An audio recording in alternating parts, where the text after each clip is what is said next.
ఏమిటి శ్రీధరు, ఏం జరుగుతుంది? ప్రోమోకి స్క్రిప్ట్ ఒకటి రాస్తున్నాను మిలి. ప్రోమోనా? ఏదో ఒకసారి చదివించు.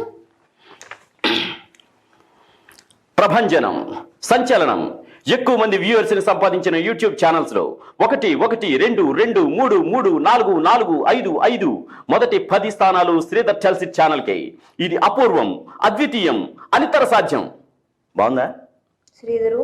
నీలో చాలా షేడ్స్ ఉన్నాయి. Thank you Mili. కానీ నువ్వు ఛానల్ నడపడం కంటే జూనియర్ కాలేజీలకి పిఆర్ఓగా పనిచేస్తే చాలా బాగుంటుంది. 1 1 2 2 3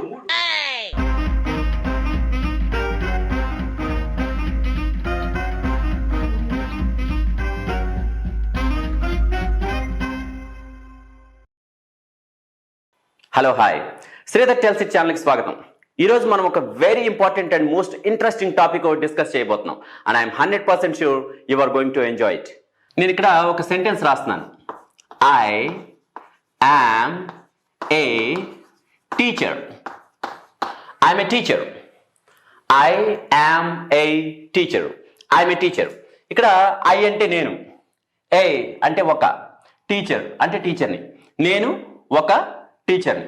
ఈ సెంటెన్స్లో యామ్ ఏం చేస్తుంది అనే డౌట్ వస్తుంది మనకి. ఇది లేకపోయినా సరే, ఈ వర్డ్ లేకపోయినా సరే, ఈ 3 పదాల ద్వారా అక్కడ మీనింగ్ ఏంటన్నది తెలిసిపోతుంది మనకి. ఐ నేను ఒక టీచర్ని. సో యామ్ ఏం చేస్తుంది ఇక్కడ? అది అనవసరంగా అక్కడ ఉన్నట్టు కనిపిస్తుంది మనకి. కానీ నిజానికి ఈ సెంటెన్స్ మొత్తంలో ఇది చాలా కీలకమైన వర్డ్.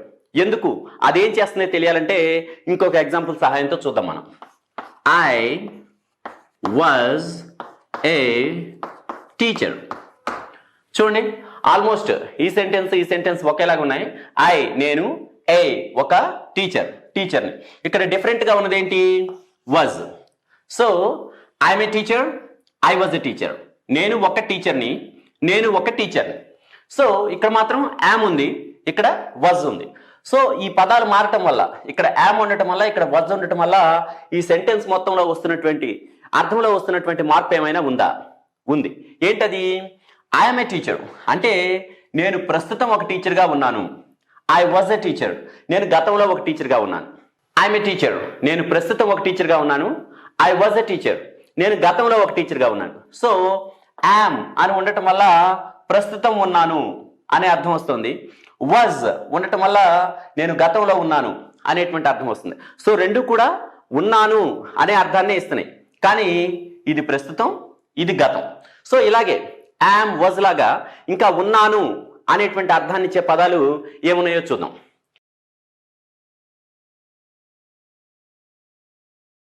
సో చూడండి, ఇక్కడ నేను 5 వర్డ్స్ రాశాను. ఈజ్, యామ్, ఆర్, వాజ్, వర్. ఇవన్నీ కూడా ఇంగ్లీష్లో ఉండడం అనేటువంటి అర్థాన్ని ఇచ్చే పదాలు. వీటన్నిటిని కలిపి మనం ఒక పేరుతో పిలుస్తాం. ఏంటది? Be forms. బి అంటే ఉండడం, ఫామ్ అంటే రూపం. బీ ఫార్మ్స్ అంటే ఉండడం అనేటువంటి అర్థాన్ని ఇచ్చే రకరకాల రూపాలు. అందుకే మనం ఏమని పిలుస్తున్నాం? బీ ఫార్మ్స్ అని పిలుస్తున్నాం వీటన్నిటిని. సో ఇక్కడ మళ్ళీ ఒకసారి ఈ సెంటెన్స్కి వచ్చి చూస్తే ఐఎమ్ ఏ టీచర్, ఇది ఒక సెంటెన్స్. సెంటెన్స్ అంటే ఏంటి? అందులో ఒక సబ్జెక్ట్ ఉండాలి, ఒక వర్బ్ ఉండాలి, ఒక క్యాపిటల్ లెటర్తో స్టార్ట్ అవ్వాలి అండ్ ఫుల్ స్టాప్తో ఎండ్ అవ్వాలి. సో ఇక్కడ సబ్జెక్ట్ ఉంది. సబ్జెక్ట్ అంటే ఒక వాక్యంలో ఉన్నటువంటి పనిని ఎవరు చేశారు, లేదా ఆ వాక్యం ఎవరి గురించి చెప్తుంది అనేటువంటి దాన్ని సబ్జెక్ట్ అంటాం మనం. సో ఇక్కడ ఈ వాక్యం ఎవరి గురించి చెప్తుంది? ఐ గురించి చెప్తుంది. సో ఇది సబ్జెక్ట్ అనమాట. అండ్ క్యాపిటల్ లెటర్తో స్టార్ట్ అయింది, చివరిలో ఫుల్ స్టాప్తో ఎండ్ అయింది. సో ఇది సెంటెన్స్ అని మనం పిలవాలంటే దీనికి ఉండాల్సినటువంటి ఇంకొక లక్షణం ఏంటి? ఇందులో ఒక వర్బ్ ఉండాలి. ఐ అనేది వర్బ్ కాదు, నేను, ఏ అనేది వర్బ్ కాదు, టీచర్ అనేది వర్బ్ కాదు. వర్బ్ అంటే పనిని తెలియజేసే పదం. సో ఇక్కడ ఈ యామ్ అనేది ఏదైతే ఉందో అదే వర్బ్ గా పనిచేస్తుంది అనమాట. అంటే యామ్ ఉండడం అనే దాన్ని ఒక పనిగా చూస్తున్నాం మనం. Read, right, eat, sleep, play, ఈ పదాలన్నీ పనుల గురించి ఎలా తెలియజేస్తున్నాయో ఇక్కడ యామ్ కూడా టీచర్గా ఉండడం, ఉండడం అనేది కూడా ఒక పని. సో ఇక్కడ యామ్ అనేటువంటి వర్డ్ వర్బ్ చేసేటువంటి పని చేస్తూ ఉంది. అట్లాగే ఈ సెంటెన్స్ లో చూసినట్లయితే ఐ అనేటువంటి సబ్జెక్ట్ ఉంది, క్యాపిటల్ లెటర్ ఉంది ఇక్కడ, అండ్ ఫుల్ స్టాప్ ఉంది. సో ఇది ఒక సెంటెన్స్ గా ఉండాలంటే దీనికి కావాల్సింది ఏంటి? ఒక వర్బ్ ఉండాలి. ఆ వర్బ్ పనిని ఎవరు చేస్తున్నారు? ఇక్కడ వాజ్ చేస్తా ఉంది. సో అలాగే యామ్ వాజ్ మాత్రమే కాదు, ఈజ్, యామ్, ఆర్, వాజ్, వర్. ఈ వర్డ్స్ అన్ని కూడా ఉండడం అనేటువంటి అర్థాన్ని ఇస్తా వర్బ్స్ గా పనిచేస్తూ ఉంటాయి. సో ఇప్పటి వరకు మనకు వచ్చిన క్లారిటీ ఏంటంటే is, am, are, was, were అనేటువంటి పదాలని బీ ఫార్మ్స్ అని చెప్పి పిలుస్తాం. ఇవన్నీ కూడా ఉండటం అనేటువంటి అర్థాన్ని ఇస్తాయి. ఈ ఉండటం అనేటువంటిది కూడా ఈట్, స్లీప్, రీడ్, రైట్ లాగా ఇదొక పని. చదవడం, రాయటం, నిద్రపోవడం, పరిగెత్తడం, ఆడుకోవడం, ఈ పదాల్లాగే ఉండటం అనేటువంటి దాన్ని కూడా ఒక పనిలాగా చూసి ఈ బీ ఫార్మ్స్ అన్నిటిని మనం వర్బ్స్ లాగా ట్రీట్ చేస్తున్నాం కదా. సో ఇక్కడ నేను మళ్ళీ రాస్తున్నాను చూడండి, I as a teacher. So ఇక్కడ రెండు ఎగ్జాంపుల్స్ ఉన్నాయి. ఐఎమ్ ఏ టీచర్, ఈ సెంటెన్స్ ఆల్రెడీ మనం చూసాం. And I'm working as a teacher, I'm working as a teacher. So ఇది కూడా ఒక సెంటెన్స్, క్యాపిటల్ లెటర్తో స్టార్ట్ అయింది, ఇందులో ఒక వర్బ్ ఉంది, అండ్ ఒక ఫుల్ స్టాప్తో ఎండ్ అయింది, ఐ అనేటువంటి సబ్జెక్ట్ ఉంది. సో ఈ రెండు సెంటెన్స్లో ఇక్కడ ఉంది, ఇక్కడ ఉంది, కానీ ఇక్కడ వర్కింగ్ అనేటువంటి పదం కనిపిస్తుంది. ఈ రెండిట్లో ఏది వర్బ్గా చూడాలి? మామూలుగా అయితే వర్క్, పని చేయటం, వర్కింగ్ అనేటువంటిది న్యాచురల్గా వర్బ్ అని మనం అనుకుంటాం. కానీ మనం పై ఎగ్జాంపుల్లో ఏం చెప్పుకున్నాం? యామ్ అనేటువంటిది ఒక వర్బ్ అని చెప్పుకున్నాం. సో ఇక్కడ కూడా యామ్ ఉంది. సో ఈ సెంటెన్స్ మొత్తంలో వర్బ్ ఏంటి అని మనం ప్రశ్నించుకున్నప్పుడు యామా, వర్కింగా అని ఆలోచిస్తే నిజానికి ఈ రెండు కలిపి మనం వర్బ్ లాగా ట్రీట్ చేస్తాం. యామ్ వర్కింగ్, ఈ సెంటెన్స్ లో వర్బ్ ఏంటి అని అడిగినప్పుడు ఒక యామ్ని కానీ వర్కింగ్ని కానీ చెప్పకుండా యామ్ వర్కింగ్ అని మనం చెప్పాలి. అంటే ఇందులో రెండు వర్బ్స్ ఉన్నాయన్నమాట. ఒకటి యామ్, రెండోది వర్కింగ్. ఇందులో యామ్ని మనం హెల్పింగ్ వర్బ్ అని పిలుస్తాం, అండ్ వర్కింగ్ని మెయిన్ వర్బ్ అని పిలుస్తాం. ఎందుకని? నేను ఏం చేస్తున్నాను? ఒక టీచర్గా వర్క్ చేస్తున్నాను. సో వర్క్ చేయడం అనేటువంటిది ప్రధానమైన పని ఇక్కడ. కానీ ఎప్పుడు వర్క్ చేస్తున్నాను? ప్రస్తుతం వర్క్ చేస్తున్నాను. సో అసలు పని ఏంటి అన్నది వర్కింగ్ అనేటువంటి వర్డ్ని బట్టి తెలుస్తుంది. ఈ పని నేను ఎప్పుడు చేస్తున్నాను? ప్రస్తుతం చేస్తున్నాను అనేటువంటిది యామ్ బట్టి తెలుస్తుంది. మనం ఇందాక చూసాం, ఐఎమ్ ఏ టీచర్ అన్నప్పుడు యామ్ అనేటువంటి పదం వల్ల ప్రస్తుతం అనేటువంటి తెలుస్తుంది మనకి. అట్లాగే ఐ వాజ్ అని ఉండటం వల్ల గతంలో అని తెలుస్తూ ఉంది. సో యామ్ వర్కింగ్, ఇందులో వర్కింగ్ అనేది మెయిన్ వర్బ్, యామ్ అనేటువంటిది హెల్పింగ్ వర్బ్. ఈ మెయిన్ వర్బ్ ఎప్పుడైనా సరే జరిగినటువంటి యాక్షన్ ఏంటి, అసలు పని ఏంటి అన్నది చెప్తుంది.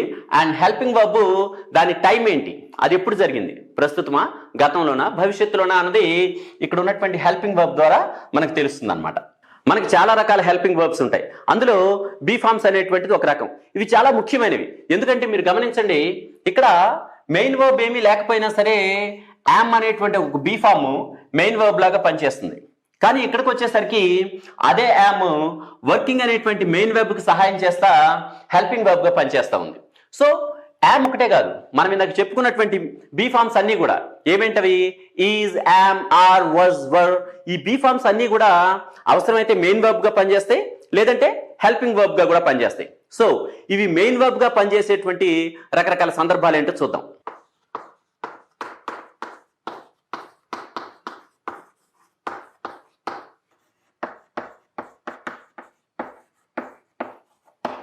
సో ఇక్కడ ఉన్నటువంటి 5 ఎగ్జాంపుల్స్ చూడండి.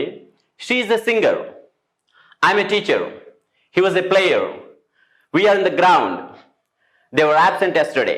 సో ఇక్కడ is, am, was, are, were, ఈ బీ ఫార్మ్స్ అన్ని కూడా మెయిన్ వర్బ్స్ గా పనిచేస్తున్నాయి. అంటే ఇవి కాకుండా వేరే వర్బ్ ఏమీ మనకు ఆ సెంటెన్స్ లో కనిపించట్లేదు. ఈజ్ పక్కన వేరే వర్బ్ ఏం లేదు, షీ గానీ, ఏ గానీ, సింగర్ గానీ వర్బ్స్ కావు. అట్లాగే ఇక్కడ యామ్, ఇది తప్ప వేరే వర్బ్ లేదు. ఇక్కడ వాజ్, ఆర్, వర్, ఇవన్నీ కూడా మెయిన్ వర్బ్స్ గా ఉన్నాయి ఈ సెంటెన్స్ లో. అంటే అవి తప్ప వేరే వర్బ్స్ ఏమీ లేవు. ఆ వర్బ్ యొక్క వెయిట్ ఏదైతే ఉందో ఆ వెయిట్ మొత్తం ఈ బీ ఫార్మ్స్ క్యారీ చేస్తున్నాయి ఇక్కడ కదా. ఇక్కడ ఇంకో రకమైన ఎగ్జాంపుల్ చూద్దాం. షీ ఈజ్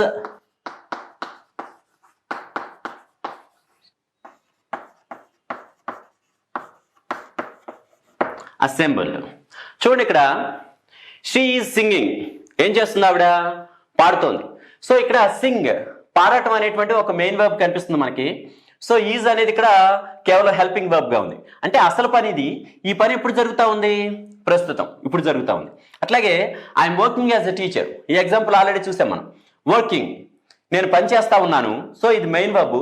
ఎప్పుడు ఆ పని చేస్తా ఉన్నాను? యామ్, ప్రస్తుతం చేస్తా ఉన్నాను. And he was playing. ఇక్కడ జరుగుతున్నటువంటి మెయిన్ పని ఏంటి? ప్లేయింగ్. సో ఇది మెయిన్ వర్బ్. అతను ఆడుతూ ఉన్నాడు, ఇది మెయిన్ వర్బ్. ఎప్పుడు ఆడుతూ ఉన్నాడు? వాజ్ అని ఉంది ఇక్కడ. సో ప్రస్తుతం ఆడట్లేదు, నిన్నో మొన్నో మనం గతంలో జరిగినటువంటి ఒక సంఘటన గురించి, ఒక సందర్భం గురించి చెప్తున్నాం ఇక్కడ. సో అందుకే హీ వాజ్ ప్లేయింగ్ అన్నాం. అట్లాగే వీఆర్ వెయిటింగ్. వెయిటింగ్ ఇక్కడ వెయిట్ చేస్తా ఉండటం అనేటువంటిది మెయిన్ వర్బ్, ఆర్ అనేటువంటిది హెల్పింగ్ వర్బ్. అట్లాగే దే వర్ అసెంబుల్డ్. ఇక్కడ అసెంబుల్డ్ అనేటువంటిది సమావేశం ఏర్పాటు చేయబడటం, వాళ్ళు ఒక చోటకు చేర్చబడటం అనేటువంటిది మెయిన్ వర్బ్ అయితే, ఈ పని ఇప్పుడు జరగలేదు, గతంలో జరిగింది అని మనకు చెప్పేటువంటి వర్డ్ ఏదైతే ఉందో ఇది హెల్పింగ్ వర్బ్ అవుతుంది అనమాట. సో ఇప్పటి వరకు బీ ఫార్మ్స్ గురించి మనకు వచ్చినటువంటి క్లారిటీ ఏంటి? ఈజ్, యామ్, ఆర్, వాజ్, వర్ ఇలాంటి వర్డ్స్ అన్నిటిని మనం ఉండటం అనేటువంటి అర్థంలో ఉపయోగిస్తాం. ఉండటం అనేటువంటిది ఒక పని. సో వీటన్నిటిని కూడా మనం వర్బ్స్ అని పిలవచ్చు. వీటన్నిటిని కలిపి కామన్ గా మనం బీ ఫార్మ్స్ అని పిలుస్తున్నాం. అండ్ ఈ బీ ఫార్మ్స్ కొన్ని సందర్భాల్లో హెల్పింగ్ వర్బ్స్ గా ఉంటాయి, కొన్ని సందర్భాల్లో మెయిన్ వర్బ్స్ గా ఉంటాయి. అంటే అవి తప్ప వేరే వర్బ్ ఏమీ లేనప్పుడు వీటినే మెయిన్ వర్బ్ గా ట్రీట్ చేస్తాం మనం. అలా కాకుండా మెయిన్ వర్బ్ వేరే ఏదైనా ఉన్నప్పుడు ఇవి హెల్పింగ్ వర్బ్ గా ఉంటాయి. అప్పుడు ఆ మెయిన్ వర్బ్ ఏం చేస్తుంది? అసలు జరిగిన పని ఏంటి అన్నది మెయిన్ వర్బ్ చెప్తుంది. అండ్ ఆ పని ఎప్పుడు జరిగింది అన్నది, ఆ టైమ్ ఆఫ్ యాక్షన్ గురించి ఈ బీ ఫార్మ్స్ మనకు చెప్తాయన్నమాట. బేసికల్లీ బీ ఫార్మ్స్ అన్ని కూడా వర్బ్స్ అనేటువంటి ఒక క్లారిటీకి వచ్చిన తర్వాత మనకి న్యాచురల్ గా రావాల్సినటువంటి డౌట్ ఒకటి ఉంది. ఏంటో చూడండి. ఇక్కడ నేను కొన్ని వర్బ్స్ రాస్తున్నాను. Come, came, come, go, vent, gone, drink, drank, drunk. So మనం జనరల్గా ఏం చేస్తాం? ఒక వర్బ్ నుంచి ఒక బేర్ వర్బ్ ఒకటి తీసుకొని దాని నుంచి రకరకాల టెన్స్లు తయారు చేయడం కోసం మనం ఇట్లా V1, V2, V3 అని చెప్పి ఒక టేబుల్ లాగా చదువుతాం వర్బ్స్ అన్నిటిని. Come, came, come, go, vent, gone, drink, drank, drunk ఇలా చదువుతాం. సో ఏ వర్బ్ అయినా సరే మనకి ఇట్లా బేర్ వర్బ్, అలాగే దాని యొక్క ప్రెజెంట్ టెన్స్ రూపం, పాస్ట్ టెన్స్ రూపం, పాస్ట్ పార్టిసిపల్ రూపం అనే క్లారిటీ కోసం మనం ఇట్లా V1, V2, V3 అని చెప్పి ఒక టేబుల్ రాసుకుంటాం. మనం వర్బ్స్ అన్నిటిని ఆ రకంగానే బట్టి పడతాం కూడా. సో ఈ V1 ఏంటి, V2 ఏంటి, V3 ఏంటి అన్నది మనం తర్వాత వేరే క్లాసులో చెప్పుకుందాం. కానీ ఇక్కడ మాత్రం మీకు ప్రతి వర్బ్ని మనం ఇట్లా ఒక టేబుల్ లాగా రాసుకొని దాని తాలూకు 3 ఫార్మ్స్ ని చదువుకుంటామని చెప్పి మీకు తెలుసు. బీ ఫార్మ్స్ కనుక ఈ కమ్ లాగా, గో లాగా, డ్రింక్ లాగా వర్బ్స్ అయి ఉన్నటువంటి పక్షంలో వాటికి కూడా ఈ రకంగా V1, V2, V3 అని టెన్స్ లాగా రాయడానికి అవకాశం ఉండాలి కదా. ఇక్కడ మీరు చూసినట్లయితే is, was, am, was, are, were, ఇందులో ఈ మొదటి 3 ఏవైతే ఉన్నాయో, ఈ మొదటి నిలువు వరుసలో ఉన్నటువంటి 3 be forms is, am, are అనేటువంటి 3 వర్బ్స్ కూడా ప్రస్తుతం గురించి మాట్లాడతాయి. అంటే వర్తమానం గురించి, ఇప్పటి గురించి మాట్లాడతాయి అన్నమాట. అలాగే వాజ్, ఇక్కడ ఈజ్ ఎదురుగా వాజ్ రాసాం, యామ్ ఎదురుగా వాజ్ రాసాం, అండ్ ఆర్ ఎదురుగా వర్ రాసాం. ఈ వాజ్, వర్ అనేటువంటి 2 వర్డ్స్ ఏదైనా ఒక సెంటెన్స్ లో వచ్చాయంటే ఇది ప్రస్తుతానికి సంబంధించింది కాదు, ఇది గతానికి సంబంధించినటువంటి సమాచారం అని చెప్పి మనకు అర్థమవుతుంది అనమాట. ఇది V1, ఇది V2. సో V3 ఏంటి? ఈ బీ ఫార్మ్స్ కి ఈజ్, వాజ్, ఇక్కడ V3 ఏంటి? యామ్, వాజ్, ఇక్కడ V3 ఏంటి? అంటే past participle. Come, came, come, go, vent, gone వీటికి ఉన్నట్టు ఈ బీ ఫార్మ్స్ కు ఉండాల్సినటువంటి V3 ఏంటి ఇక్కడ? అలాగే ఆర్, వర్ ఇక్కడ ఏంటి? ఏంటి అంటే చూడండి. సో ఏం గమనించారు? Is, was, been, am, was, been, are, were, been. So ఈ బీ ఫార్మ్స్ మొత్తానికి కూడా మనం ఇక్కడ V3 అంటే పాస్ట్ పార్టిసిపల్ ఉండాల్సిన చోట ఏం రాసాం? 3 చోట్ల కూడా బీన్ రాసాం. అంటే మనకి ఈజ్, యామ్, ఆర్, వాజ్, వర్ తో పాటు అదనంగా మనం ఇక్కడ ఇంకొక బీ ఫార్మ్ చూస్తున్నాం. ఏంటది? బీన్. బీన్ అనేటువంటి be form. So is, am, are, was, were అనేటువంటి బీ ఫార్మ్స్ ఏవైతే ఉన్నాయో వీటన్నిటిని కూడా మనం వర్బ్స్ లాగా ట్రీట్ చేస్తాం. మిగతా వర్బ్స్ కి ఎలాగైతే రకరకాల టెన్స్ లో రాయటం వీలవుతుందో, అంటే V1, V2, V3 bear verb, దాని తాలూకు ప్రెజెంట్ టెన్స్ రూపం, పాస్ట్ టెన్స్ రూపం, అలాగే పాస్ట్ పార్టిసిపల్ రాసుకోవడం ఎలా వీలవుతుందో బీ ఫార్మ్స్ కూడా ఆ రకంగానే ఒక టేబుల్ లాగా రాయడం సాధ్యపడుతుంది అని చెప్పి మనం ఇప్పుడు చూసాం. అట్లాగే ఇక్కడ ఇంకొక సందేహం రావాలి మనకి. ఏంటంటే మనం ఏదైనా ఒక వర్బ్ పక్కన ఒక నార్మల్ వర్బ్స్ మనకు తెలిసినటువంటి యాక్షన్ వర్బ్స్ ఏవైతే ఉన్నాయో వాటి పక్కన కంటిన్యూస్ టెన్స్ లో ఇంగ్ అని పెట్టుకుంటాం మనం. సో ఇప్పుడు చూడండి,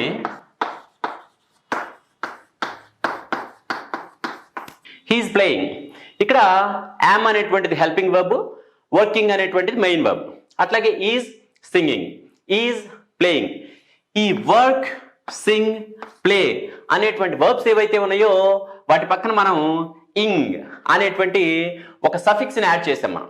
వర్క్ ఇంగ్, వర్కింగ్, సింగ్ ఇంగ్, సింగింగ్, ప్లే ఇంగ్, ప్లేయింగ్. సో మనం మామూలుగా వర్బ్స్ పక్కన ఇంగ్ అనేటువంటి సఫిక్స్ని యాడ్ చేసుకోవడానికి అవకాశం ఉంది. సో బీ ఫార్మ్స్ కనుక వర్బ్స్ అయి ఉన్నట్లయితే వాటి పక్కన కూడా ఈ ఇంగ్ అనేటువంటి సఫిక్స్ని చేర్చడానికి అవకాశం ఉండాలి, అవునా? కానీ చూడండి, మనం ఈజ్ పక్కన ఇంగ్ పెట్టి ఈజింగ్ అంటానికి అవకాశం ఉందా? అలాగే వజ్ పక్కన ఇంగ్ పెట్టి వజింగ్ అంటానికి అవకాశం ఉందా?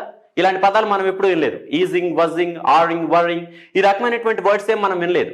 కానీ అదొక బీ ఫార్మ్స్ అనేటువంటివి వర్బ్ అయి ఉన్నటువంటి పక్షంలో డెఫినెట్ గా వాటికి ఇంగ్ అనేటువంటి సఫిక్స్ చేర్చడానికి అవకాశం ఉండాలి.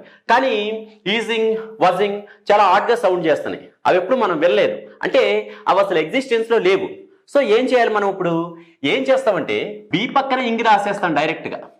అంటే విడివిడిగా ఇందులో ఉన్నటువంటి ఈజ్, యామ్, ఆర్, వజ్, వర్ ఈ బీ ఫార్మ్స్ ఏవైతే ఉన్నాయో వాటి పక్కన ఇంగ్ పెట్టడం కాకుండా వీటన్నిటికీ కలిపి మనం ఒక పేరు పెట్టుకున్నాం, బీ ఫార్మ్స్ అని చెప్పి. సో ఆ బీ పక్కన ఇంగ్ పెట్టి వాడతాం. సో చూద్దాం మనం ఇక్కడ ఒక ఎగ్జాంపుల్ రాసి చూద్దాం. He's being nice, he's being nice, he's being nice. ఏంటి దీని meaning? He is being nice. అతను నైస్ గా బిహేవ్ చేస్తున్నాడు. అంటే అతనికి ఏదో నచ్చని సందర్భం ఏదో ఉంది, అయినా సరే తన అసంతృప్తిని బయట పెట్టకుండా అతను నైస్ గా కన్విన్స్ అయినట్టు, దాని పట్ల తను పెద్దగా హర్ట్ అవునట్టు కనిపిస్తున్నాడు అని చెప్పేటువంటి సందర్భంలో హీఈస్ బీయింగ్ నైస్. అతను నైస్ గా ఉన్నాడు అని చెప్పాల్సి వస్తే మనం ఏం చెప్పుండేవాళ్ళం? హీఈస్ నైస్ అని చెప్పుండేవాళ్ళం. కానీ ఇక్కడ హీఈస్ బీయింగ్ నైస్ అన్నప్పుడు అతను నైస్ గా ఉన్నట్టు కనిపించడానికి ప్రయత్నం చేస్తున్నాడు, అది ఉండాల్సిన సందర్భం కాకపోయినప్పటికీ. సో అది వేరే విషయం అనుకోండి. మనం ఇక్కడ ఏం చేసాం? ఇక్కడ బీ పక్కన ఇంగ్ పెట్టి బీయింగ్ అనేటువంటి ఒక మెయిన్ వర్బ్ని తయారు చేసాం. ఇక్కడ ఈజ్ అనేటువంటి be form already helping verb గా ఉంది, పక్కన బీయింగ్ అనేటువంటిది ఒక మెయిన్ వర్బ్ గా ఉంది. సో ఒకే చోట మనకు రెండు బీ ఫార్మ్స్ కనిపిస్తున్నాయి. ఈజ్ అనేటువంటిది ఒక బీ ఫార్మ్, బి అనేటువంటిది ఒక బీ ఫార్మ్. కానీ ఇక్కడ బి పక్కన ఇంగ్ అనేటువంటి సఫిక్స్ ని పెట్టి దాన్ని మెయిన్ వర్బ్ గా ఉపయోగిస్తున్నాం, ఈజ్ అనేటువంటి దాన్ని హెల్పింగ్ వర్బ్ గా చూస్తున్నాం మనం కదా. సో మనకి చూడండి ఒకసారి ఏమేమి బీ ఫార్మ్స్ ఉన్నాయి మనకి. ఈజ్, యామ్, ఆర్, వజ్, వర్, వీటితో పాటు వీటికి పాస్ట్ పార్టిసిపుల్ రూపం అయినటువంటి బీన్ అండ్ ఇంగ్ అనేటువంటి సఫిక్స్ తో పనిచేసే బీయింగ్ అండ్ ఫైనల్లీ బి. మొత్తం 1 2 3 4 5 6 7 8 వీటన్నిటిని కలిపి మనం బీ ఫార్మ్స్ అని చెప్పి పిలుస్తున్నాం. సో బీ ఫార్మ్స్ గురించి కొంత ఐడియా వచ్చి ఉంటుంది మీకు. అసలు బీ ఫార్మ్స్ అంటే ఏంటి, వేటిని మనం బీ ఫార్మ్స్ అని పిలుస్తాం, అండ్ అసలు అవి పార్ట్స్ ఆఫ్ స్పీచ్ లో ఏ పార్టీకి చెందినవి, అవి నౌన్సా, ప్రొనౌన్సా, వర్బ్సా, యాడ్జెక్టివ్సా, యాడ్వర్బ్సా, ఇవి ఏంటి అనేటువంటి విషయంలో కూడా మీకు కొంత క్లారిటీ వచ్చి ఉంటుంది. కానీ ఇంకా చాలా విషయాల్లో కన్ఫ్యూజన్ ఉండేటువంటి అవకాశం ఉంది. ఉదాహరణకు మనం మధ్యలో past participle V1 V2 V3 forms లో రాసుకోవడం గురించి మాట్లాడాం.